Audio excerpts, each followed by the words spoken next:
Hello guys, and welcome back to Joe's Ventures. And today we've got another Jurassic World Evolution accurate dinosaur mod collection where we take a look at a bunch of different animals and we compare them to their real life fossil counterparts. And today we got a little bit of a theme going on. So most of these animals either come from Argentina or just South America. So we've got like a South American thing coming on, even though we've got a little bit of a cheeky one.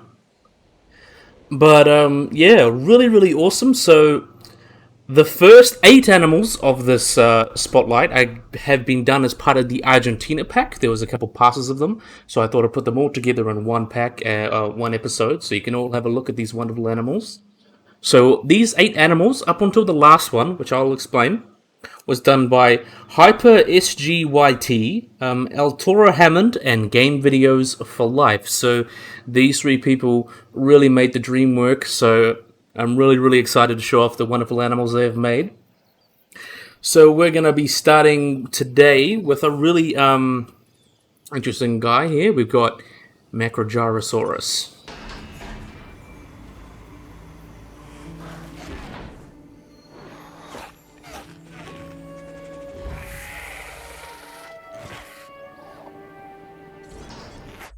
Oh, let's see this guy go. He's probably going to go for a feed, but we'll stop him and then talk about him.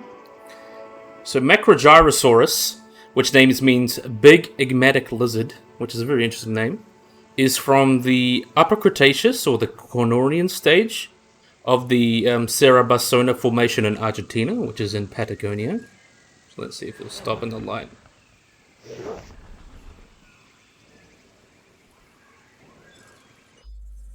I think we'll just stop him there and have a look at him in the light. And doesn't he look wonderful? A little spikes and such. Really nice beak as well. So this was found in May of 1999 in the Marimicro Lake of Argentina, which was 60 kilometers northwest of Neuquén, and which was conducted by the National University of Comahue, which found an articulated, nearly complete dinosaur skeleton of this guy. And was brought to the attention of the paleontologist by a young boy named Rafael Manayo, I believe that's his name, and was found to be from the Cornean age of the late Cretaceous. So I believe that's about like 100 million years ago or so. Don't quote me on that. But the species would be described as Macrogyrosaurus gondwanius in 2007 because it came from the ancient continent of Gondwana, which was the continent that had Africa, Antarctica, Australia and New Zealand, it was Australia and Zealandia, and South America all in one big continent. So that's really cool. And subsequent research hasn't really found too much reference to other specimens, though there was other specimens that were found in like 2016 and stuff that could be referable. And really awesome. So it gives us a much more good understanding of this animal, and it's actually one of the largest elasmarin species, and is quite complete, so it tells us a lot about not only the animal itself, but the group it lived in, so that's very interesting. So it's been noted for being quite large compared to other South American ornithopods. The size estimate for this guy is believed to be about 6 meters or 20 feet long, although the only individual known may have only not been full grown, so it potentially could have got even larger. And such, it was the largest species of South American ornithopod outside of Hadrosauridae, and was the largest species of Elasmarian. And it was approaching the size of kind of these more derived iguanodontian ornithopods, but it was much more gracile and lightly built compared to them, so that's pretty interesting. And it has these very cool intercostal plates that were a series of plates that were like on the torso. You can see them in Telecan, which I mentioned a while ago, Dinosaurus and Hypsilophodon, which is very interesting. So this guy has often been clade quite close to Telecan. I believe I used him a few episodes ago. Really cool little guy. And it was put in a new clade, Elasmosauria, for the 2 genera, and has been placed on this Elasmaria, which is like a really basal clade of ornithopods. Pretty much right as they split from the other major groups, such as Ceratopsians and Thyreophorans and things like that. So, yeah, it was also related to animals like Talinkan, I believe mentioned, and Leolinosaura, who's obviously from Australia. That's a close relative. So yeah, really interesting animal to show off. So yeah, we'll watch him have his watch him have an eat. Look at him have a go. I really love the colors. The colors came out really nicely on this guy.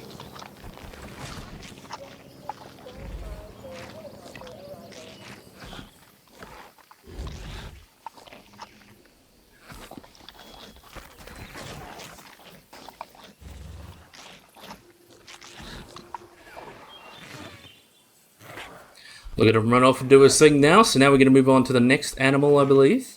Look at him. Let's just have a look at this wonderful guy before he goes. Really awesome. So now we're going to move on to a little mammal that I love.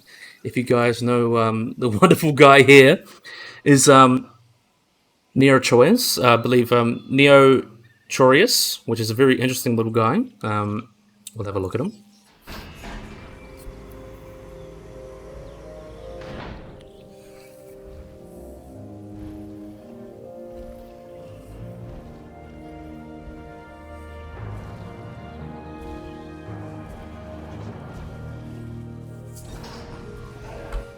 So he's going to go for a drink, looks like it.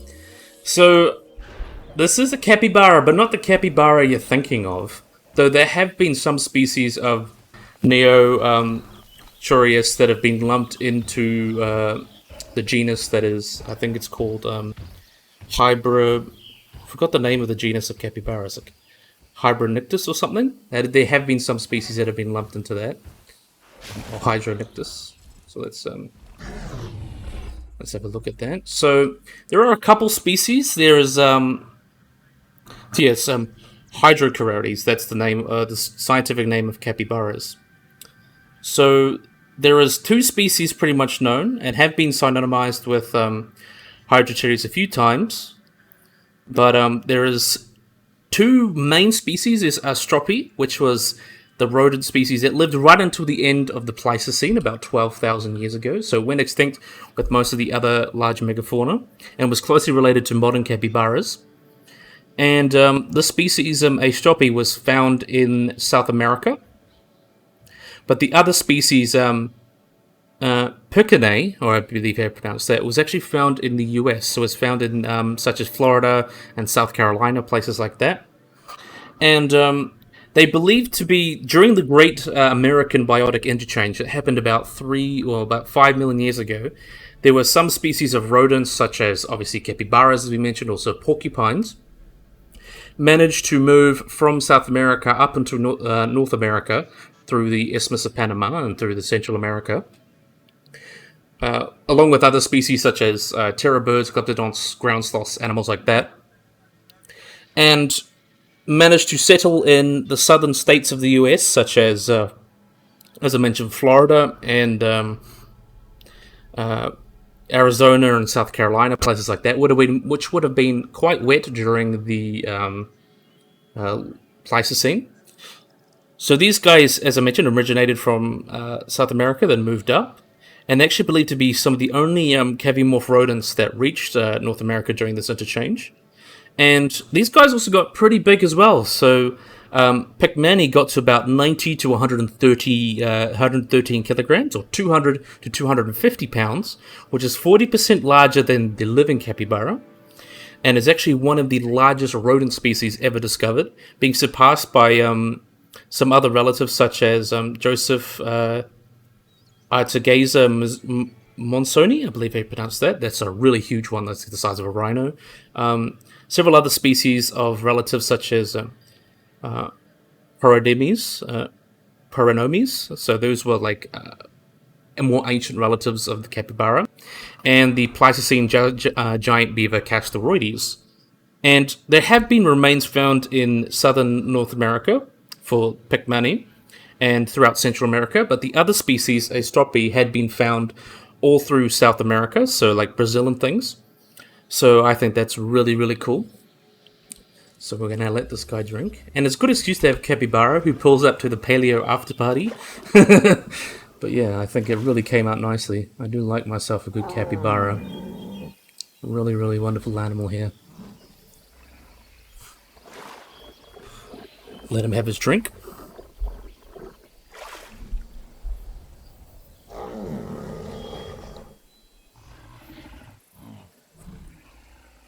See, is it normal? Yeah, it should be normal. Look at the Macrogyrosaurus coming over for a look. Yeah, really, really wonderful. It's cool that we see mammals in this game as well. I'm a big fan of capybaras. And now he goes off. Now we're going to move it on to some theropods. We're going, instead of going from herbivores to carnivores, we're going to go bigger and bigger and badder. So pretty awesome. So we have got Zupaysaurus.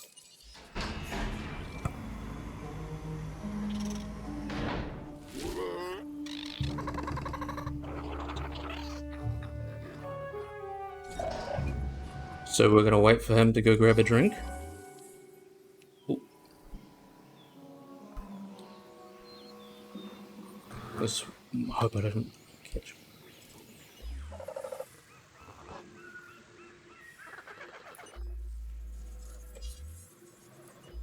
Okay, and then we're going to look at him. Look at this wonderful fellow. Let's see, we'll just get him to run up a little bit better.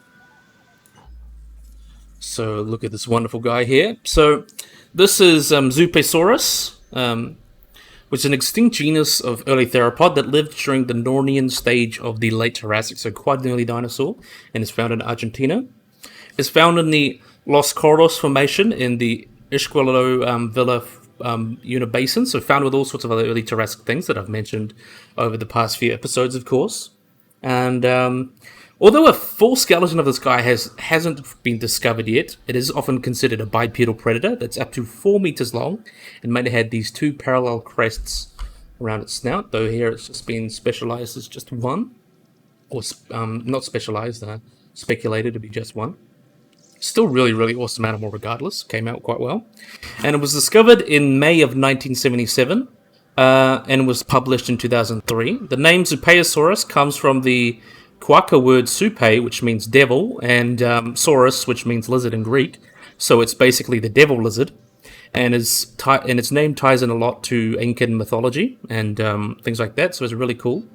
And Supe is both the god of death and ruler in the Unca Pacha, which is the Incan underworld. So it's kind of a cultural reference. He's basically the devil. So anyway, but this type species was named Zupaysaurus rogeri in honor of Grumella Rogerier, which was the scientist who led the expedition that discovered the holotype of this animal. So yeah, Zupaysaurus was about a medium-sized theropod with an adult skull of about 450 millimeters or 18 inches in length, with a body length of about 4 meters or 13 feet from snout to tip. There have been other estimates that make it a little bit longer, but the most recent one's about 4.2 meters or 14 feet and 70 kilograms, 154 pounds. So, like other early coelophysids and animals like that, they had quite long back limbs that they used to run around, and also quite long necks and heads, which is very interesting. So it's very interesting about this animal, and is believed to be related to Coelophysidae, which is a group of within Neotheropoda, and would have been related to animals such as Coelophysis, Leostrenuus, I think it's a Leonisturus, Zupaysaurus as well is related to these guys, also Cryolophosaurus and Dilophosaurus, so one of those early animals, and considered a sister taxa to the clade that contains Dilophosaurids, Ceratosaurs, and Tintinurans. So it's quite an early animal and does tell us a lot about the evolution of these guys.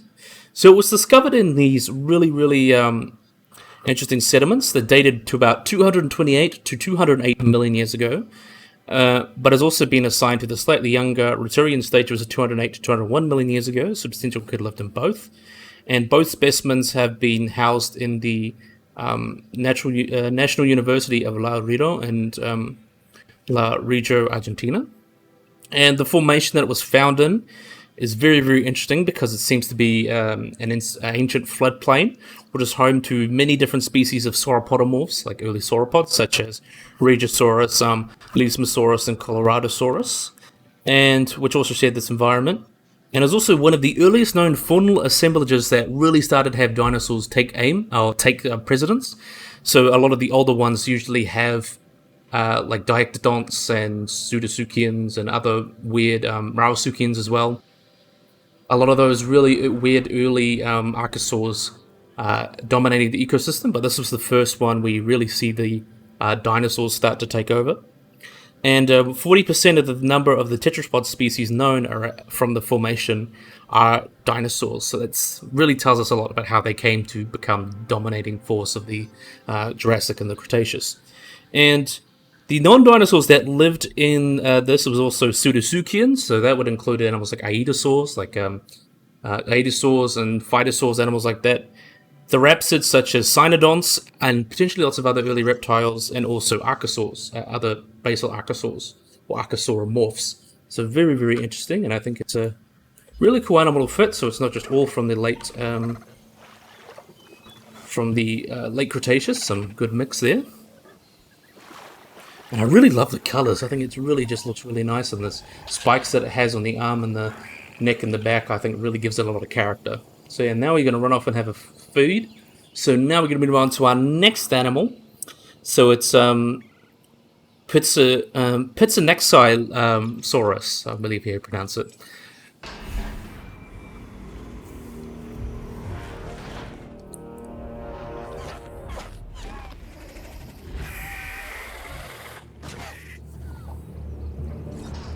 So it's another very interesting animal.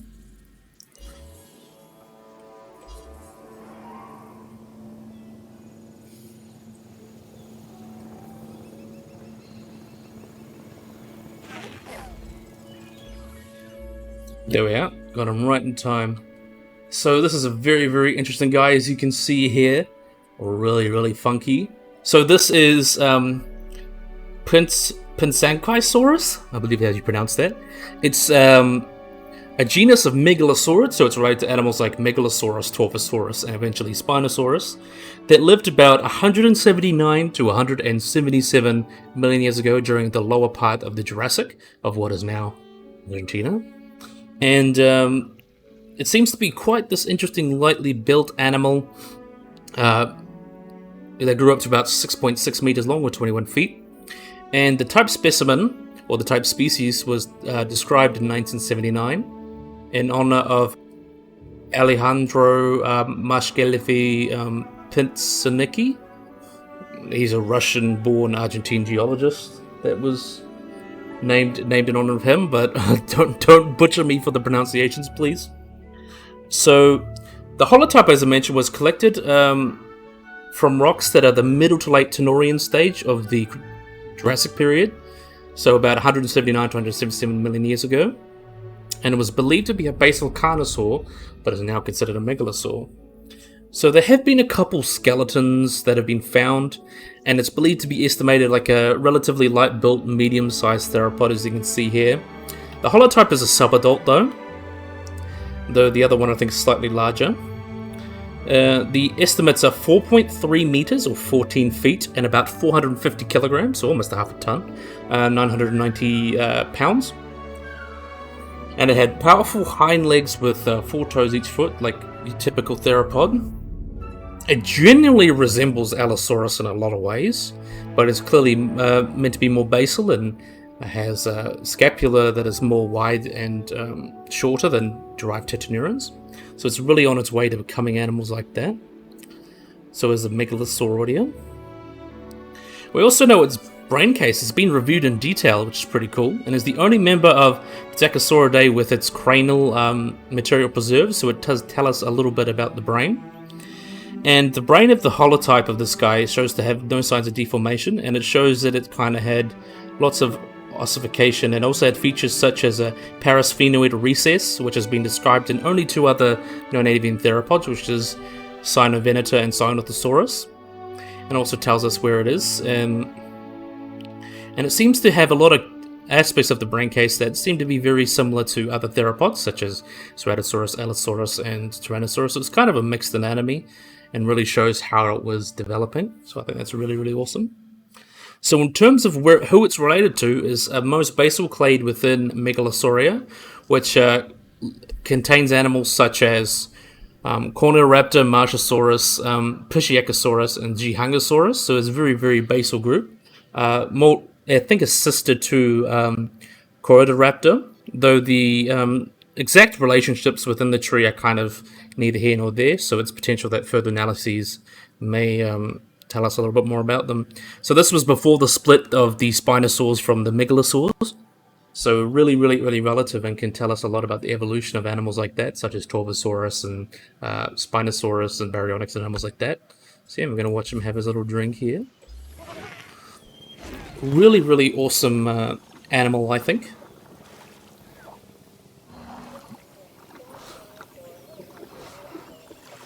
Look at him have a nice drink there. Watch him go do his thing. I really like the colours, and it's a really nice pack that he's made. I really enjoy the colours and stuff from that. Maybe a little bit more desaturated, but overall looks really nice. But anyway, we're moving over to Asfaltovenator.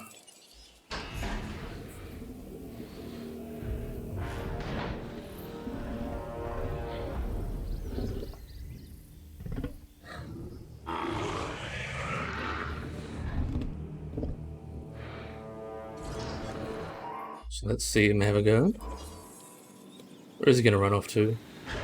Look at this really wonderful animal here.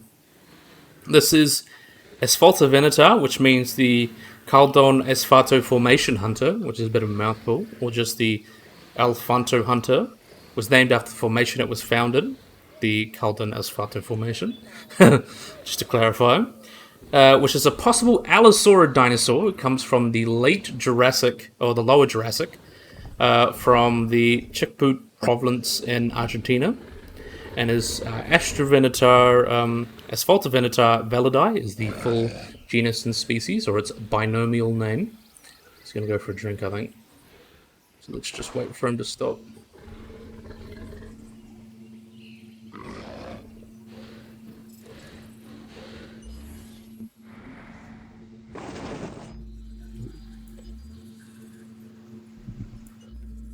There we are. He stopped. It was a really wonderful guy. So he was discovered in 2002 and was excavated in 2005 and described, I believe, in 2015.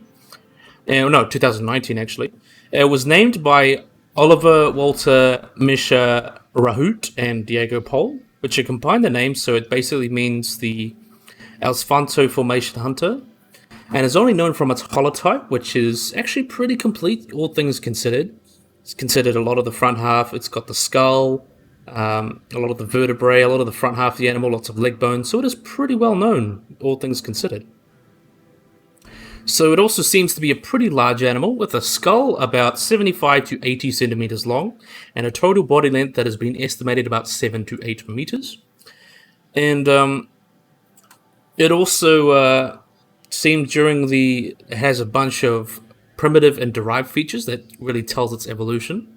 So it seems to be nestled within, you had Patagotitan, or how you pronounce it over there. It seems to be a little bit more derived, or a little bit more late member of their group, and seems to clade in within Piatnitzkysaurus and Macrogyrosaurus, which includes animals such as, of course, Macrogyrosaurus and Augustinia as well.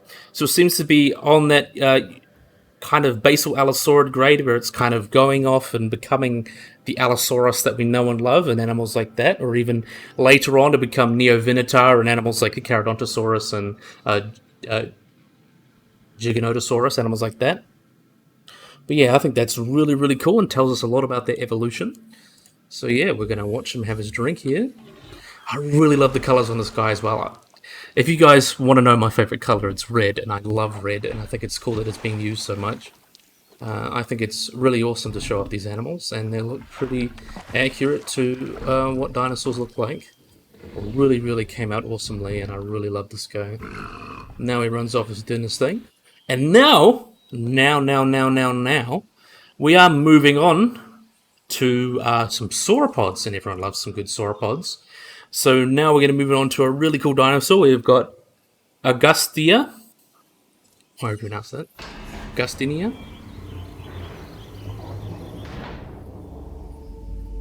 Augustinia.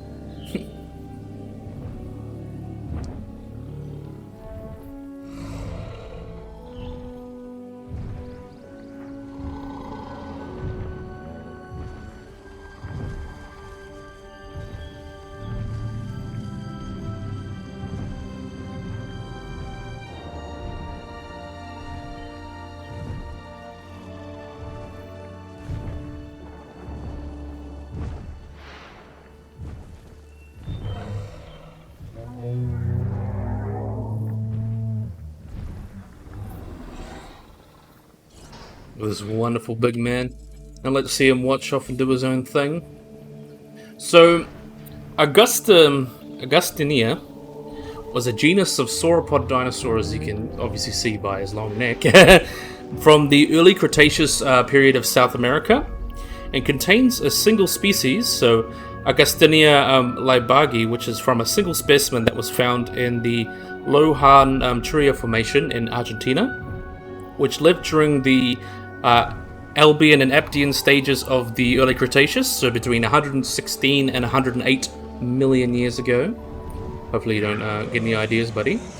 But it was discovered, originally named in 1988 abstract, written by the famous Joe Bonaparte, and was the original generic name was Augusta, but was actually preoccupied by a beetle. So obviously, if taxonomy rules, if it had to get its name changed, so it was changed to Augustinia. And the one species name, Ligobli, was in honor of Dr. Giancarlo Ligabue, or I believe I pronounced that. Again, don't butcher me for my pronunciations. But anyway, he was a philanthropist who basically funded the bill, or picked up the check for a lot of the financial support for the exhibition, or not the exhibition, and expedition. So did a really, really good job there, obviously helping people find and learn to know about this incredible animal. So this guy is pretty fragmentary and only known from fragments of vertebrae, hips, things like that. And it's a little bit of a downer, but still I think it's cool to mention, is that it's often been reconstructed and described as having these really distinctive plates, as you can see here. But that seems to be a misinterpretation of a lot of the specimens, or a lot of the fragments. So it seems that actually these were probably just fragments of the ribs. So it seemed like it really did not have these weird plates along its back, or osteoderms, that were similar to Stegosaurus. So it's believed to just be fragments of hip bones and such. So that was also pretty well supported by histology, looking at them. So it seems like Augustinia would not have these things, but I think it's still cool to add on the design. It's very charismatic. Just the evidence for that is not well supported based on the histology and anatomy of it. But aside from the armor, there's not very much known in detail, and is actually believed to be considered an Homodubian, since a lot of the remains of this animal are not very, very well described, or not very diagnostic. So it could potentially be something related to Antarctosaurus or Saltosaurus, and maybe even similar to Titanosaurs rather than a diplodocid, which I believe it's described in here. No, it's a Titanosaur. I was thinking because it's Diplodocus, but it may be a Nomendubium. And considering its size, so the tibia had been recovered at about 895 millimeters, or 35.2 inches long, and which, given the estimate, that estimates that Augustinia would have been about 15 meters long, or 49 feet. So pretty big dinosaur, not the largest sauropod, but definitely in that mid-size range. But yeah, it was, as I mentioned, because of its really unusual armor, it was originally put in its own family, Augustinidae, which has not been widely accepted, but it actually has been both put in diplodocid and titanosaurian sauropods. And though its most recent evidence suggests that it's in the clade Cephalospondidae, which would include animals like Sauroposeidon and things like that. But even later, it's been suggested to be in Lithostoria, which includes animals like the Gonoditan, Argentinosaurus, and Fucolongosaurus, and other those larger titanosaurs and later titanosaurs.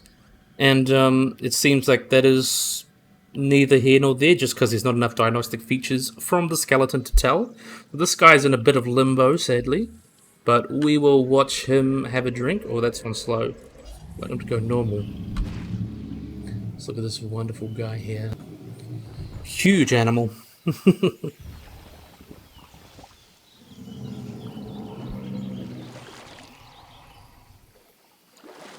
But yeah, I really like the colors. I think this, the greenish and the brown really mix well together.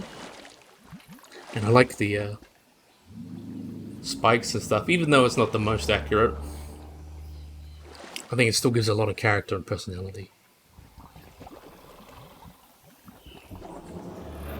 So watch him have his drink. What are you doing over there, Mr. Asfaltovenator, I mean. Just look at this really, really cool guy getting up now. So now we're going to move on to some very, very big boys. So some of the largest dinosaurs that we know. So we're really starting off big at the moment. So we are going to be starting with a more recent discovery. We have got Patagotitan.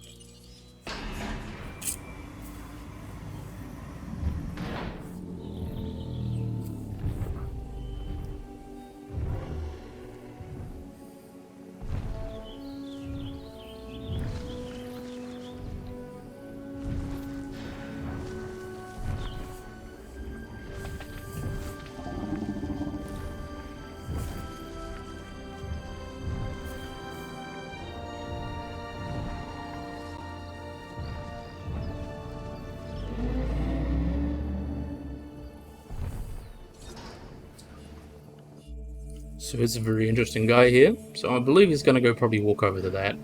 But anyway, we'll just watch him do his thing. So yeah, Patagotitan is a species of Titanosaur sauropod. So one of the latest and largest of the lineage of sauropods. Was found in the Cerro Basono Formation in the Chicxulub province of Patagonia. And the genus contains a single species, Patagotitan majorum, which was first announced in 2014 and then named in 2017 by Jose Carballo, Diego Paul, and other colleagues, and is considered one of the largest sauropods known. Is a young adult was found, the largest specimen. It's known from multiple individuals, but this type specimen was a young adult, and it was about 37 meters long, or 121 feet long, and approximately weighed about 69 tons, or 76 short tons, but more recent estimates bring it down to 55 to 57 tons, which is still a very huge animal, as big as a whale. Yeah, really, really awesome. So I want to pause and talk about this guy when he manages to get eat. But yeah, it was first initially found in 2008 with a part of a lower thigh bone, and then people looked and looked and looked, recovering and finding at least 6 partial skeletons, because this thing have about 130 bones. So actually, Patagotitan is actually one of the most complete titanosaurs known, which is pretty awesome. Also one of the largest. The holotype was found in the let's see, he's gonna walk into grab a drink. So the holotype was found in the Cerro Basono Formation during the latest Albion. So the particular stratum had been found had aged to 101.62 million years ago, so about 101 million years ago. And the holotype consists of 3 neck vertebrae, all that pretty well known, tail vertebrae, breastbones, scapulocoracoids, pretty much everything. And I believe, did it have the skull? It lacks the skull, so we really don't have a good idea of the main specimen skull. Though the animals found, although they existed from one quarry, they did not all die at the same time, so potentially would have been laying on top of each other. But still a really, really cool animal. So knowing from so many specimens, we have a pretty good idea of what Patagotitan looks like. So as I mentioned, is very famous for its large size. There were lots of people reporting it's like 40 meters long and 77 tons. But the most recent estimates, I believe, is about 37 meters long, or maybe not much longer than that, and 55 tons, or 54 short tons. So, still a right large animal. Oh, I've got to pause it. We'll have a look at him while he's looking down, so it'll be a bit easier to look at him. But yeah, look at him. Really, really awesome animal. And we can see the osteoderms there, which are charismatic of titanosaurs, especially later titanosaurs. Look at this wonderful guy. I just love him like you love him. So the humerus of this guy was about 1.6 meters long, or 5 feet, 5.5 feet, and it was smaller than other giants such as Paralotitan and Neochirios, but it's still pretty large. And even the Argentinosaurus at 2.5 meters or 8.45 feet, was larger than Patagotitan. So it wasn't the largest dinosaur known, but it was certainly one of the largest. It's comparable. Like there doesn't seem to be a distinct largest. There's like kind of a group of really big titanosaurs that include Argentinosaurus, Neochirios, Patagotitan, Paralotitan, Alamosaurus, animals like that. Very, very interesting. And it seems to be kind of that media hype, everyone going, oh, look, it's the new biggest dinosaur, all of that. But it seems that every bone measurement that could be compared was larger in Argentinosaurus, so it was most likely smaller than Argentinosaurus. And the biggest sizes estimates for Argentinosaurus could range from 65 to 94 tons, so definitely much larger. But yeah, it is placed within Titanosauria and Logosauria, which is a sister species or closely related to Argentinosaurus, though it has been evidenced they may form like a little clade at the bottom there with Piatnitzkysaurus and Dinosaur. So very, very interesting in that regard, and we'll just talk about him while he drinks then, while he takes his time, even though Augusta's in the way a little bit, but whatever. And it seemed to live during the late Cretaceous period, about 102 to 95 million years ago, in what was like a very forested region, and the bearing sediments indicate that it was a low energy setting, so it was very much like a floodplain or whatever, so most likely lived in quite a lush habitat, which could support multiple populations of these large animals. I really got to say, I love the reddish and the orange on the Patagotitan. And we know from animals like Alamosaurus and Saltosaurus that there was a lot of titanosaurs that had this row of osteoderms going down the back, which could have been for protection or signaling or whatever. Signaling, I mean. But yeah, really, really awesome animal how it came out. And then they've got the feet right too. Just want to, hopefully this guy moves so I can get a better look. Look at how tall he is. Just moving out the way now. And I was going for food. But yeah, look at that. Look at the wonderful size of this guy. Humongous. We'll get a good look at him in the sun as he walks across. He's turning around.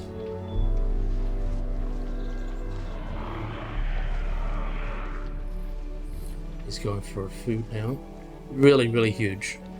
So now we're going to move on to our second to last animal, and kind of the one we've all been waiting for, by the looks of it. We have got everyone's favorite, biggest, baddest dinosaur, Argentinosaurus.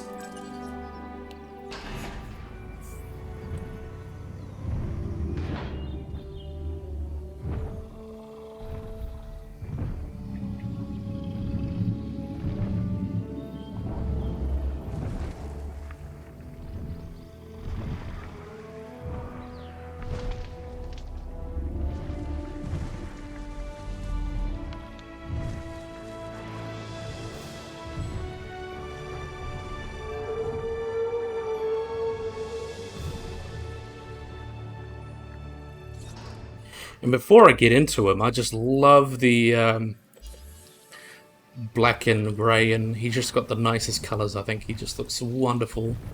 So, Argentinosaurus almost needs no introduction. Is a genus of giant titanosaur sauropod, which comes from the late Cretaceous of Argentina.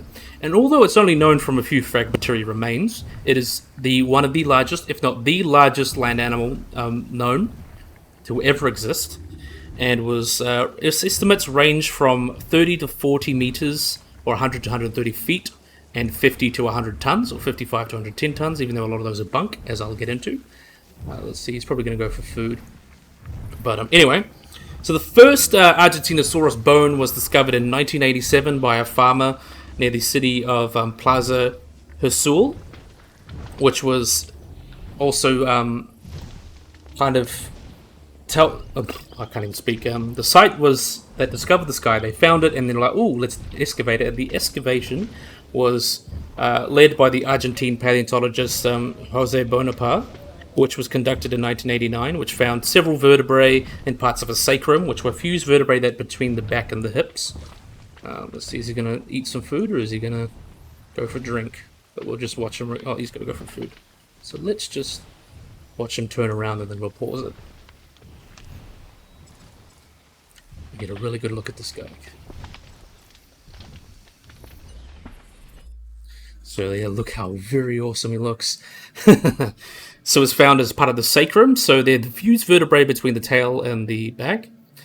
And also a complete femur was found, which was huge. As I mentioned, it's like 2.5 meters long.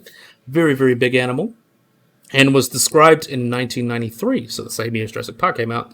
The genus contains a single species, Argentinosaurus hinsuliensis, which means and the generic name, or the genus name, Argentinosaurus, means the Argentine lizard, and the species name, Hinsuliensis, is referring to the place it was discovered in the Plaza Hinsul. So the fragmentary nature of this guy kind of makes it very hard to figure out how big exactly it was. But most of these evidence really is among the largest known land animals, so it's very, very huge. The most recent estimate for its size, I believe, is about... let me look. The most recent estimate, 2016... is about 2017, was 2019. So the most recent estimate brings it between 65 and 75 tons, which is based on kind of different things. I believe the most recent, these estimates range, I believe the most agreed upon is between 60 and 80 tons. So within that 20-ton range. Obviously animals do vary a lot because each individual can be different sizes, but I think if I were to give my own personal opinion, I think between 60 to 80 tons is a good general weight range. Because a lot of these can vary due to methods and things like that. And obviously being the largest dinosaur, there's a lot of people trying to estimate its size. But that seems to be what it is, about 80 tons. I'll say 80 tons. Yeah, it's known from quite a bit, not too much, like different vertebrae, things like that, been well described. And also has the longest and largest, pronounced in the largest and longest neck dinosaurs. So it seems to have very pronounced air sacs in its neck, very similar to a lot of other sauropods that helps make their neck very light. And limbs. The complete femur that was assigned to Argentinosaurus is about 2.5 meters long, or about 8 feet long. And comparison to compare with Patagotitan was about 7 feet, so it's quite a bit larger, or even 7-8 feet. So that shows that this was definitely a big animal. And this guy is not that well understood, but it seemed to be definitely within Titanosauria. But the most recent estimates, we'll go with 2019, is Leucosauria, which is a group of like later South American titanosaurs, which includes Fuclongosaurus, Nodocolossus, Patagotitan, and Piatnitzkysaurus. And very interesting, there's been some also research into like its paleobiology. And it seems that these guys would have grown quite fast as they grew up. So they laid eggs, and there are believed to be estimates on the egg size would have been like 1 liter in volume, and a baby Argentinosaurus would have been born at no more than 1 meter long and at lower than 5 kilograms, compared to the potentially 70 to 80 ton adults. So they would have grown 5 orders of magnitude larger, which is more than any other amniote. So it's very, very huge difference. And it's also believed that this guy getting large, or the larger sauropods get enlarging, force the theropods to also become larger, as we can see the next animal coming up. I'll give you a bit of teaser, Mapusaurus, which is among the largest theropods known, and it's believed they could potentially be hunting in groups or packs to be able to take down Argentinosaurus. And another really cool thing is that in 2013 there was computer models to try and estimate all sorts of different things about it, such as like its gait and how fast it can run or walk and stuff. And it seems that the model had a weight of about 83 tons, so yeah, variable. And the optimal gait was found to be close to a pace, which is the forenoon behind them on the same side that moved simultaneously. And the model seemed to reach top speed of just over 2 meters a second, or about 7.2 kilometers an hour, or 5 miles per hour. So basically as fast as a human walking. But they also conclude that with its giant size, it kind of reached the limit. And that seems that much larger terrestrial vertebrates might be possible, but they would require different body sizes and potentially behavioral changes to prevent its joints collapsing. So this is basically the biggest, we believe, that with the body plan of kind of the basic body plan of a sauropod or normal amniote or tetrapod. This is basically as big as an animal can get, which is pretty interesting. But yeah, I really like the estimates, different like 70, 80 tons. I think that's really good. But anyway, was discovered in the Argentine province of Nguyen, which is the Hinsul Formation, which is, I believe, the early Turonian to early Sanatonian, which I believe is the kind of 90 million years ago. I believe that's the roundabout. And considering its paleobotany and what animals lived with it, very interesting habitat. Fossilized pollen is estimated there's all sorts of like liverworts, ferns, conifers, angiosperms, even flowering plants were living in the habitat where it was found. So it potentially would have fed on all these plants, given the chance. And also lived with all sorts of different animals, such as gars, lots of different fish species, lots of sphenodonts, so similar to animals like tuatara, crocodilians, and a wide variety of dinosaurs, also lots of different lizards. And in addition to the Argentinosaurus, there are other sauropods found in the Hinsul Formation, which includes Neochirios and also a few Rebeccasaurids, or animals related to Nigersaurus, or like these really late-living diplodocids that had the funky faces, which include Limeosaurus, another unknown species, and Catharmosauria. But it also lived with animals such as the theropods, Mapusaurus, also Abelisaurus, which is a Scorpiovenator, Achilesauria, and Tachyosaurus, also Noasaurids such as Insulosaurus, Guanaco, which is a Megaraptoran as well, Paraavians such as Ovioraptor, and other theropods, and also a Neoraptor. There's also been several iguanodonts found in the formation as well, so it seemed to be quite a productive ecosystem, fitting for a large animal like that. So yeah, very interesting animal. How can you not love a good Argentinosaurus? I really love the colors on this guy. This has to be my favorite. I'd love to see the red on the neck and going into the grey. It's basically my perfect sauropod idea, because I really wanted to paint a sauropod with like a red head and a black body, and they basically just did it as well as I could. So I'm really happy with how this came out. And it's really cool that we know so much about Argentinosaurus, being the largest dinosaur we know of. He's based at the Brachiosaurus model, so that's awesome. But yeah, I'm a big fan of this big fella. I think he's gonna... Is he full? I think he's full now. So that concludes our... look at the Patagotitan having a good sleep. So that concludes our Argentina pack. So that was done by Hyper SGYT, Altora Hammond, and Game Videos for Life. He did a very good job with that. But we're not quite finished yet. We got one more special animal that I just teased. We have got by LA Studios, who's made some really wonderful models. We have got Mapusaurus.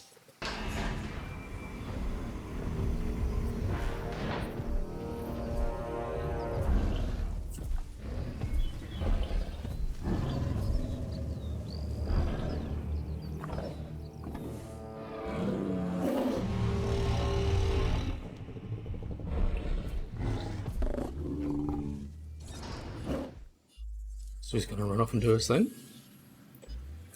So let's meet him. So this guy is, as I mentioned, found in the same time and place as Argentinosaurus, and the early Tenorians, so about 97 to 93 million years ago, is believed to be where he's from.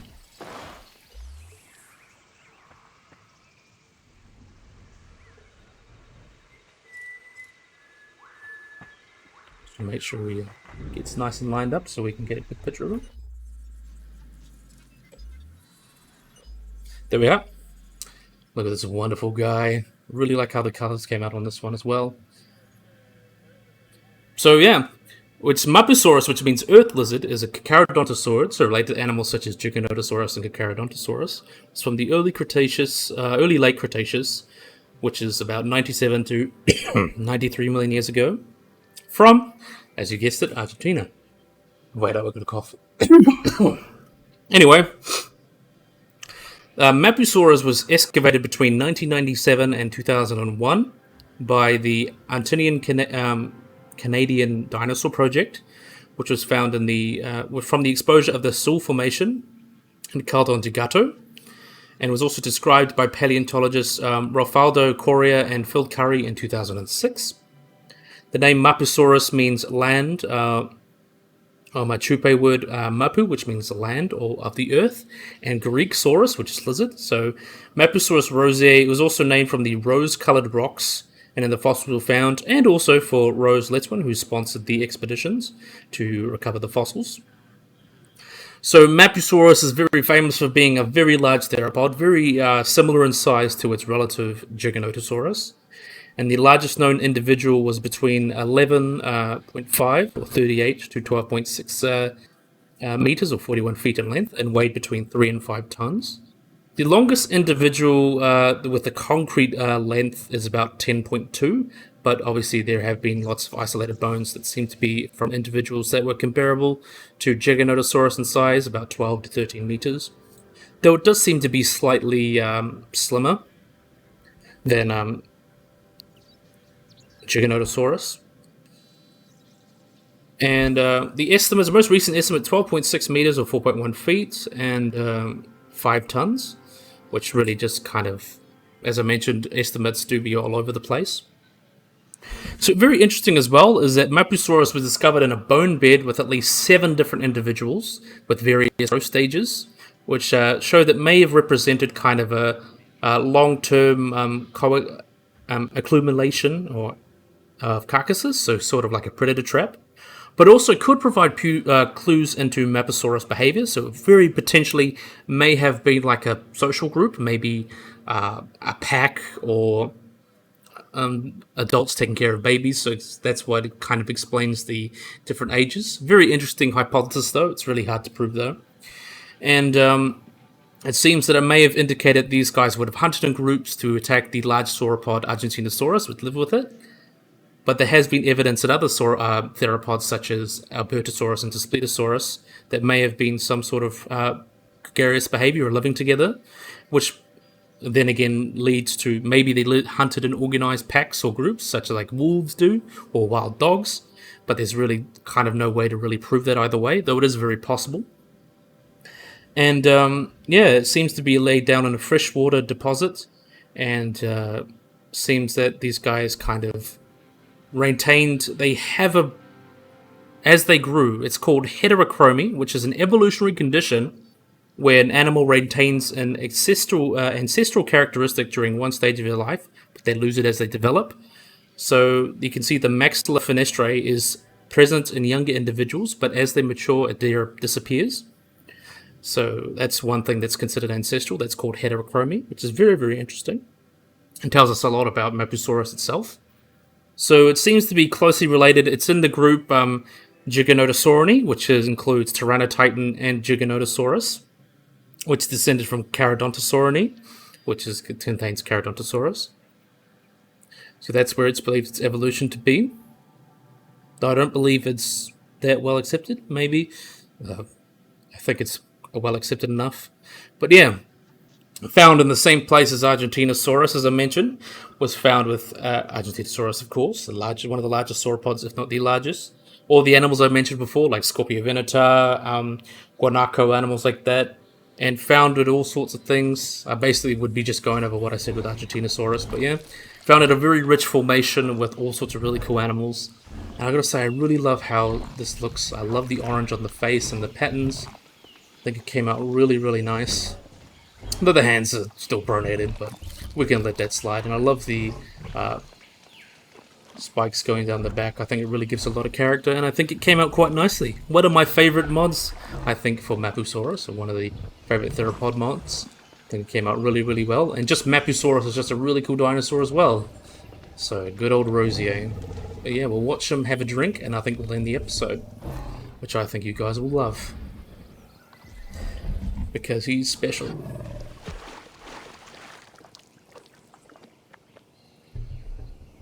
I love this second row of spikes going down his neck. I think that really gives a little bit of character as well.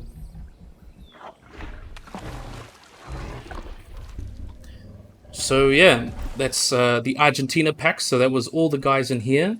was done by Hyper SGYT, El Toro Hammond, and Game Videos for Life.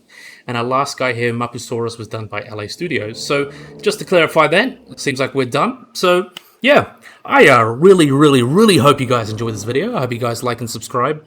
Always remember to hit the little bell icon to get notified when I upload anything. So yeah, hopefully you guys enjoyed this video. I hope you guys like and subscribe. And bye-bye.